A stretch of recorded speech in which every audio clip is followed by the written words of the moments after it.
жігіт адам табысты болу үшін өмір бақи өзгермейтін бір 3 шарт бар. Осы 3 шарт орындалған кезде ол аз ба көп па міндетті түрде табысты болады. Бірінші шарт міндетті түрде ризқының Алладан келетінін мойындау.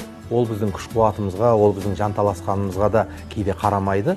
Алла әлгі халық арасында айтылады ғой, қаласа порчикадан береді деген секілді, Алла қаласа өзінің бір тосын сыйлары болады. Сондықтан ризқының Алладан екенін мойындау және Алладан сұрау.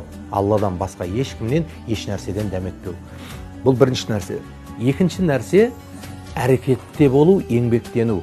Қазақта сөз бар. Өлмегенге өлі балық жолығады. Яғни өлмеген адам әрекеттенеді, тірлік етеді, алдынан өлі балық жолығады.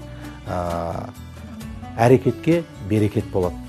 Мысалға хадистерде айтады, егер қарның ашса, сыртқа шық дейді. Ол деген сөз үйде жатып алма, сыртқа шық, әрекеттен танысыңмен кездес, білетін адамға бар, іс иелеріне жолық дейді. Үшінші нәрсе не? Адам табысты болмағаннан намыстану керек. Ата-анаңа масыл болуға, әйеліңе масыл болуға, біреуге масыл болуға намыстану керек. Ғафу Қайырбеков ағамыздың керемет сөзі бар. Мен ештеңкені білмеймін, бір нәрсені білем дейді. Жігіт адам мал табу керек дейді. Сол ағаларымыз айтқандай, ер азамат мал таппағаннан намыстану керек. Өйткені сенің мойныңда қанша адамдардың жауапкершілігі бар.